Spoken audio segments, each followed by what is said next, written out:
Welcome back. So, quite a few months ago now, I made a video talking about what my early predictions for Best Picture would be. And now that award season is underway and festival season's happening, and I actually got to go to TIFF, which was awesome, these are going to be my updated predictions. Without any further ado, let's get into it. Right now, my number one choice for Best Picture is everyone else's number one choice for Best Picture, One Battle After Another. This is the new Paul Thomas Anderson film. I mean, what can be said about it has already been stated by so many people on the internet, but this movie, when I first made my original list, I had it pretty high at like number 2. But throughout the year this year, I was kind of faltering on it being a big awards player. Because honestly, it was a big blockbuster action epic. And not only that, like PTA has kind of been a little more obscure lately with his films. And this kind of seemed like a mainstream play. But it was anything but that. Now, this is Paul Thomas Anderson's most high profile accessible film today. It is the one that the most people are probably going to see out of his filmography. Like when future up and coming cinephiles go and discover their favorite directors, this will probably be the one that people point them to watch first, because it is his most digestible film, which is going to help it create a career narrative path. PTA is kind of like the Chappell Roan of film directors. He's everyone's favorite film director, like Steven Spielberg, Martin Scorsese. They all talk about this guy all of the time. And it just kind of seems like he's very much overdue for this award, especially since he almost won it for There'll Be Blood back in 2007. But since that's the year No Country for Old Men came out, it was a bloodbath to the end. It seems like this year, with this movie coming out, it's kind of a given that this thing, it could easily win the award. A lot of people are saying that it's kind of a done deal this year, and congrats if you even got nominated. And I get where people are coming from there. Like, it does kind of seem like an Oppenheimer type of case here, but let's not get too excited. This movie does have a couple obstacles they'll have to get through in order to win that prize. One thing that people have been talking about is the fact that it didn't do great financially, which is true. I mean, this is a $100 million budget movie.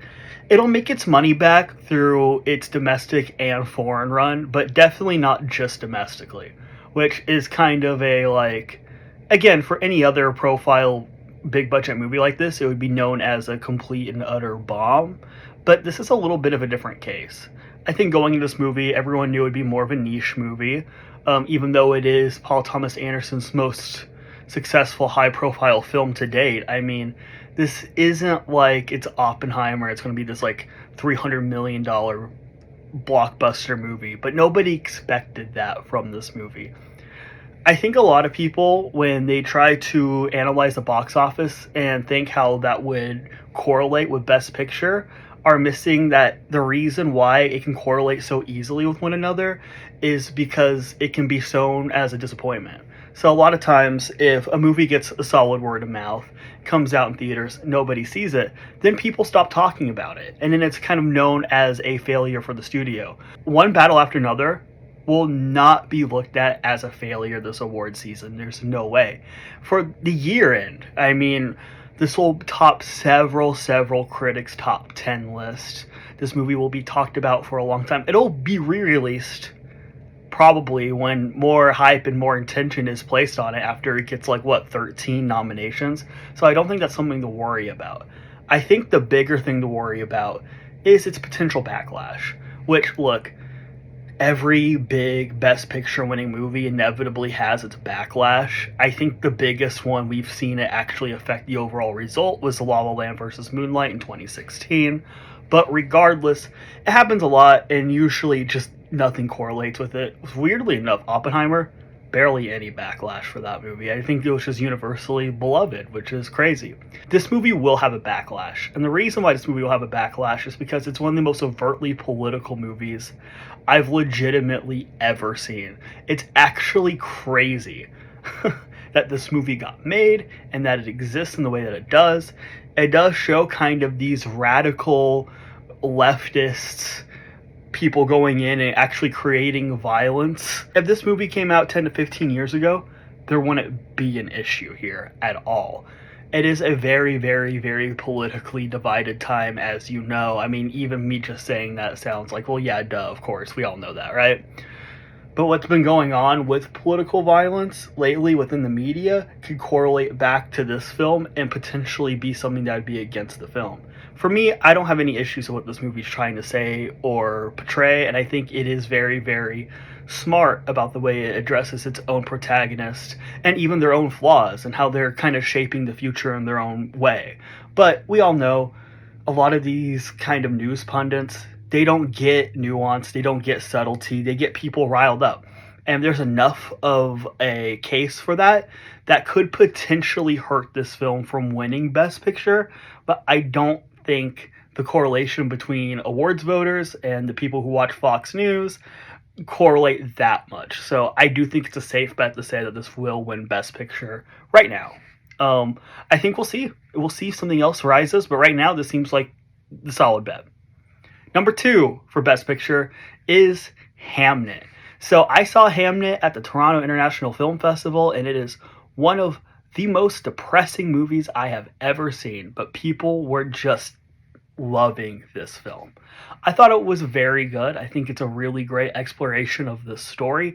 I think Jessie Buckley is easily winning the Oscar for actress. I think that category is a donezo. It's over. So with a big performance like that, that can really help these movies shoot to the top of the list. Now, Chloe Zhao, the director of Hamnet, has won Best Picture with Nomadland in 2020. They don't usually repeat with directors winning picture. The only case I can think of within the last 40 years is Francis Ford Coppola for the Godfather movies. Correct me if I'm missing one. I mean, back in the Golden Age when there was only like a few directors, it happened a lot. But like within the last 40 to 50 years, it's the only one I can even think of. So would the Academy be ready to give Chloe Zhao that big of an honor? I don't know. But also, we have to keep it in case. Nomadland was kind of a off-color year because, I mean, we all know what happened in 2020. It wasn't a typical year for the Oscars for it to win. If it was a different year for the Oscars, Nomadland probably wouldn't have won. But now she's making a movie that a lot of people are agreeing is kind of the best movie she's ever made. Now, I actually still prefer Nomadland to Hamnet, and I'm wondering if more people will agree with me as the film comes out. But right now, people are pretty much saying, yeah, Hamnet is just like, it's a total masterpiece. It's a 10 out of 10. It won People's Choice at TIFF, which means it's a guaranteed lock to get nominated for picture. And not only that, but it's topping like the Telluride lists of critics. And it won something else. I was looking online. Apparently, this movie is doing as much and winning as much as these festivals as 12 Years a Slave did back in 2013, which ended up winning Best Picture. So I do think that we have to keep Hamnet in mind as a potential spoiler to One Battle After Another. I want to put it at number 1 right now, but hey, you never know. Number 3 is actually a film I did not even talk about when I made my last video because it was just a few weeks before Sinners had come out. And I was excited about Sinners. I think Ryan Coogler is a great director. I think, Black Panther is one of the best superhero movies of all time. But Sinners is not only easily his best film to date, but ended up taking the film scene by storm. This is still one of the most successful and profitable films of the entire year so far. This is going to go down as one of the most relevant, socially beloved films of maybe the last 10 years, specifically this year as well. I cannot tell you how many people I've talked to about this movie that have said, oh yeah, that's like a top 5 movie of all time for me. And just normal, everyday people, not people who are obsessed with this stuff like we are. So we have to sit back and kind of assess this still. For a long time, people have been like, yeah, Sinners is winning Best Picture because it's going to do the Everything Everywhere All at Once treatment and just win by pure passion. And now One Battle After Another has similar passion. So these two are kind of duking it out with Hamnet kind of there in the middle as a prestige choice. A lot more people will see Sinners in film than One Battle After Another. It's going to make a lot more money. It's going to be kind of the safer choice in some regards to like the general audience, at least, right? We have to take that in account and think that Sinners still has an outside shot of winning Best Picture, especially if they continue to push it out and bring it back to theaters and remind people why they love it. When top 10 lists come out at the end of the year, Sinners will be definitely on a bunch of critics' top 10 lists. We have to keep out for this one. It's a lock for picture, obviously, to get nominated, but I don't think it's entirely dead to win picture yet. Again, I still have One Battle After Another at number one, but I do think there are some pathways. So those are the three I think could win Best Picture. Everything else after this is like, it'll probably get nominated. My number 4 is Marty Supreme. This is the A24 Timothée Chalamet, Josh Safdie movie that is just getting so much acclaim and buzz after being the secret screening at the New York Film Festival, which people were so jazzed about. Now, the hype in that room probably made the reactions of this just grander than you could ever imagine, right? I really do want to see what general consensus is when the film starts to come out in December. But from what I've been hearing right now, this is a colossal achievement. This is easily the best shot A24 has at a Best Picture nominee this year. From the sounds of it, it seems like this is totally a thing for Timothée Chalamet. This is a vehicle for him to get nominated and probably win actor. So all that tying together makes this a really easy kind of slot to put in for Best Picture. Unfortunately, the other brother, Benny Safdie, hasn't had the same luck with The Smashing Machine, which kind of was a bomb this year. It looks like right now the momentum is working for Marty Supreme, so we'll see what happens. My number 5. People do this every year, it seems like. They underestimate the big populist choice. They underestimate it, and it gets nominated, and it gets a ton of awards. And they're doing it again with Wicked. Last year, I was very much like, look, Wicked's getting nominated for Best Picture. I was very much early on predicting that as people were saying, Brett, that's not going to happen. And I was like, look, it is one of the most beloved musicals of all time. If the adaptation's even halfway decent, they're going to nominate that thing for picture. And I was right. And the movie ended up becoming a phenomenon. And Wicked for Good is not going to slow down. If anything, this movie is going to make more money than the first one because now people have discovered Wicked that haven't discovered it before. Sequels wind up doing better than the original box office wise. This could be $1 billion movie. Not only will Wicked for Good just be a colossal hit in theaters, it could be the culmination of this story and be kind of that like Return of the King type of hurrah narrative that actually propels it to be a much bigger frontrunner than any of us are predicting it to be. It'll probably get 2 song nominations since they are writing some original songs for the film this time. It'll probably get a casting nomination, several techs. This thing could end up being a 10, 11 nominated movie once again. And from the looks of it, Ariana Grande will probably win supporting actress. I mean, she's in the front right now, in my opinion. So, for all those cases and more, I think people are underestimating the power Wicked for Good is going to have this season. Number 6 is going to be Sentimental Value. This is the neon pick. I think this is probably their biggest push, which is interesting because, look, from what I've heard from this movie, from people who have seen it, I unfortunately was not able to catch it at TIFF. It's good. That's what I've heard. It's very good, actually. But nobody's claiming that this is going to win Best Picture. I've not heard one person be like, yeah, Sentimental Value just absolutely my number 1 favorite movie of the year. I don't think this movie has the passion that the movies I've talked about before have, which is going to make it struggle a little bit more in some of these categories. That being said, I think it's pretty much a lock for screenplay. I think it's pretty much a lock for performances, so it'll get into picture. But I do think some people who still have this as a top 5 player aren't actually listening to what the reactions are, which are, My number 7 right now for picture is the Springsteen biopic movie. I think it's like Deliver Me From Nowhere or something. It's a terrible title. These last 4 are kind of movies that I'm like, I don't know yet. I don't know if these get in, but like these have the best case for it. Springsteen, is a vehicle for Jeremy Allen White to get a nomination, and he's almost locked into that category. Jeremy Strong might get a supporting actor nomination. It could potentially happen. So if we put those things together, and then off chance it gets a screenplay nomination and it does decently at the box office, this thing could slide in the Best Picture. And like, the Oscars are notorious for loving their musical biopic movies, and this seems like it just kind of follows the line of everything else that's come before it. So I'm not enthusiastic about this choice. I could totally be wrong about this choice because I haven't heard overwhelming praise for this movie at all. I think it's like a 70 something on Rotten Tomatoes, but if we're playing the game, it just feels like it has the best shot. Number 8, if we're continuing for best shot movies, I gotta go with Frankenstein. Netflix has had a weird year this award season. I think we all joke, what is their biggest frontrunner for the Oscars? Because they don't have a solid one, because a lot of their frontrunners have been kind of underperforming. Jay Kelly was kind of a huge deal there for a second, especially since we got like early word that apparently it was a masterpiece, and then it came out the festivals and people were very, very lukewarm on it. And there's some people who actually actively dislike it, which was an interesting change of pace.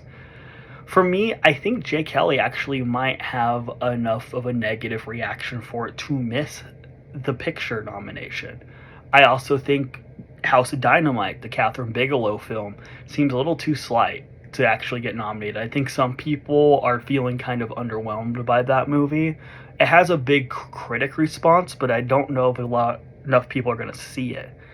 Then we got Train Dreams, which I'm actually looking out for. I don't have it on my picture nominee list right now, but I think from pure passion alone, Train Dreams could actually sneak in there and become kind of a 10 or a 9, because people love that movie. And that is by far and away the movie I think has the most passion out of the Netflix lineup this year, especially critically. It has like an 87 Metacritic score.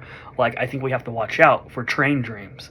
But right now I have Frankenstein in as my Netflix choice because, number one, Del Toro is just so beloved in the industry. He's one of the best. You know, of course, they showered Shape of Water with everything, including picture. And then later nominated Nightmare Alley for picture out of nowhere. So obviously they respect this man. Frankenstein is getting better reviews, I think, than Nightmare Alley right now. I've also talked to some people who love Frankenstein as well. There are some people who are a little more mixed on it, but in a way they usually are with Del Toro. There are some people, Del Toro's just not their jam, not their director. And it seems like those people are coming out of the woodwork. But there's an equal amount of people who love Del Toro that are going to love this interpretation of Frankenstein, I promise. So, I've seen it, and it's great. I think it's really great. I think it gets in. I think it makes sense. I think this will get a ton of tech nominations. Not only that, it's in winning contention for stuff like, it will absolutely win.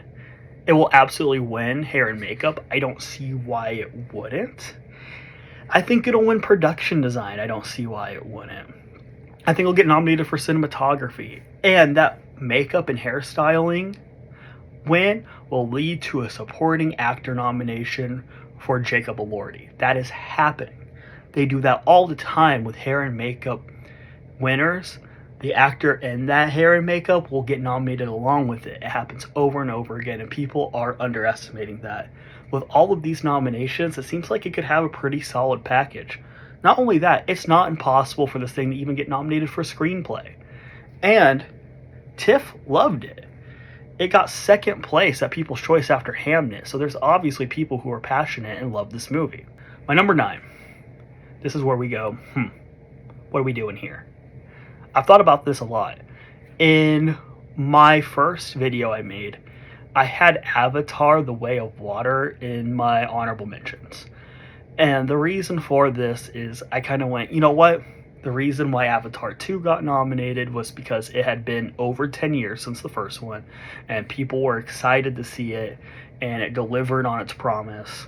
But even then, it was like a 9 or a 10 slot for picture. I still agree with that. So this has less time between it and Avatar: The Way of Water, obviously. So that type of anticipation is not there anymore for this movie. It's still going to make $2 billion, don't get me wrong. Like, this thing's going to be huge. But maybe for award consideration, it's not seen as groundbreaking as The Way of Water. Then I saw the trailer, and I went, man, that looks incredible. This is just going to sweep people up in this world once again in a way that only James Cameron can do. And not only that, it looks like narratively the best film they've made yet. It looks like it has the less amount of people in it. I mean, at one point, you could even just consider this to be an animated movie. I mean, come on. Like, it just looks like most of it's blue people in Avatar world. And Na'vi.